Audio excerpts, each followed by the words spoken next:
ಈ ಒಂದು ಕಾರ್ಯಕ್ರಮದ ಮುಖ್ಯ ರೂವಾರಿಗಳಾಗಿರ್ತಕ್ಕಂಥ ಜನಪ್ರಿಯ ಶಾಸಕರೇ ಹಾಗೂ ವೇದಿಕೆಯಲ್ಲಿ ಹಸೀನರಾಗಿರ್ತಕ್ಕಂಥ ಎಲ್ಲ ಮುಖಂಡರೇ ಹಾಗೂ ಅಧಿಕಾರಿ ವೃಂದದವರೇ, ಮುಂದೆ ನೆರೆದಿರ್ತಕ್ಕಂಥ ಎಲ್ಲ ಅಭಿಮಾನಿ ಬಂಧುಗಳೇ, ಏನಿವತ್ತಿನ ದಿವಸ ಬಾಬಾ ಸಾಹೇಬರು ಒಂದು ಮಾತು ಹೇಳ್ತಾರೆ. ನಾನು ಒಂದೇ ಒಂದು ಮಾತನ್ನು ಮುಗಿಸ್ತೀನಿ.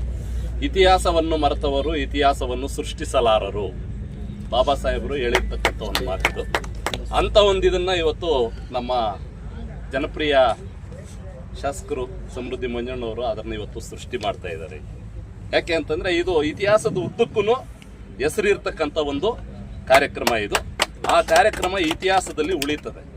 ಹಂಗಾಗಿ ಬಾಬಾ ಸಾಹೇಬರ ಒಂದು ಇದನ್ನು ತಿಳ್ಕೊಂಡು ನಾವು ಇವತ್ತೇನು ಈ ಒಂದು ಜಾಗವನ್ನು ನನ್ನ ಹಿತೈಷಿಗಳು, ನನ್ನ ಒಡನಾಡಿಗಳು ಎಲ್ಲ ಒಟ್ಟೊಟ್ಟಿಗೆ ಸೇರಿ ಏನು ಇದನ್ನು ಇವತ್ತು ಉಳಿಸ್ಕೊಂಡಿದ್ದಾರೋ, ಇದು ಉದ್ದಗಲಕ್ಕೂ ಏನು ನಾವು ಏನು ಹೇಳ್ತೀವಿ, ಆಕಾಶದ ಉದ್ದಗಲಕ್ಕೂ ಏನು ನಕ್ಷತ್ರಗಳಿರ್ತಾವೋ ಆ ರೀತಿ ನಕ್ಷತ್ರಗಳ ರೀತಿಯಲ್ಲಿ ಈ ಜಾಗವನ್ನು ಪತ್ತೆ ಹಚ್ಚಿ ಅವ್ರದೇ ಆದಂಥ ರೀತಿಯಲ್ಲಿ ಸ್ವಂತ ಖರ್ಚುಗಳನ್ನು ಇಟ್ಟು ಹಲವಾರು ರೀತಿಯ ಮಾತುಗಳನ್ನು ಸಹ ಬಂದು ನನವರೆಗೂ ಬಂದು ಅದನ್ನು ವಾಪಸ್ ಬಿಡಿಸ್ಬೇಕು, ಆ ಜಾಗವನ್ನು ಮತ್ತೆ ಏನೋ ಮಾಡಬೇಕು, ಯಾವ ರೀತಿನೋ ಮಾಡಬೇಕು ಅಂತೇಳಿ ನಾನು ಪ್ರತಿನಿತ್ಯನೂ ನಮ್ಮ ಭಾವನ ಜೊತೆ ನಾನು ಇವುಗಳನ್ನ ಚರ್ಚೆ ಮಾಡ್ತಾ ಇದ್ವಿ.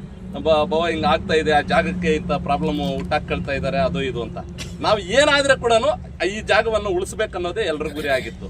ಅದ್ರ ಜೊತೆಗೆ ಮೈನಸ್ಸು ಪ್ಲಸ್ ಎರಡೂ ಇರ್ತವೆ. ಕೆಲವರೆಲ್ಲನೂ ಹೇಳ್ತಾ ಇದ್ರು, ಸುಮಾರು ಜನ ಏನಣ್ಣ ಟೌನ್ ಬಿಟ್ಬಿಟ್ಟು ನಮ್ಮನ್ನು ಎಲ್ಲೋ ಎತ್ಕೊಂಡು ಹೋಗ್ಬಿಟ್ಟು ಕೊನೆಯಲ್ಲಿ ಹಾಕ್ಬಿಡ್ತಾ ಇದ್ದಾರಲ್ಲ. ಅದಕ್ಕೆ ನಾವು ಕೆಲವಾರು ಮಾತುಗಳನ್ನು ಹೇಳ್ಕೊಳ್ತಾ ಇದ್ವಿ. ಇವತ್ತು ನಾವು ಮುಳಬಾಗಿಲಿಂದ ಹೋಗಿ ಕೋಲಾರಲ್ಲಿ ಹೋಗಿ ನಾವು ಕಾರ್ಯಕ್ರಮಗಳು ಮಾಡ್ಕೊಳ್ಳಲ್ವಾ, ಇಲ್ಲ ಇಲ್ಲಿಂದ ಹೋಗಿ ಟೇಕಲಲ್ಲಿ ಮಾಡ್ಕೊಳ್ಳಲ್ವಾ, ಇಲ್ಲಿಂದ ಮಾಲೂರಿಗೆ ಹೋಗಿ ಮಾಡ್ಕೊಳ್ಳಲ್ವಾ ಅನ್ನೋ ಮಾತುಗಳನ್ನು ಸಹ ನಾವು ಚರ್ಚೆ ಮಾಡಿದ್ದೀವಿ. ಇದು ಎಂಥ ಇದಾದರೆ ಕೂಡ ಇದು ಇತಿಹಾಸದಲ್ಲಿ ಉಳಿತಕ್ಕಂಥ ಒಂದು ಭೂಮಿ. ಇದು ಈ ಜಾಗ ಅಂತ ಜಾಗ ಆಗಿದೆ. ಆದ್ದರಿಂದ ಇಂಥ ಒಂದು ಕಾರ್ಯಕ್ರಮಗಳನ್ನು ಹೆಚ್ಚೆಚ್ಚಿಗೆ ಏನು ನಮ್ಮ ಸಮೃದ್ಧಿ ಮಂಜಣ್ಣವರು ಇತಿಹಾಸವನ್ನು ಮರೆಯಲಾರದಂಥ ಒಂದು ಕೆಲಸವನ್ನು ಮಾಡಿಕೊಟ್ಟಿದ್ದಾರೆ.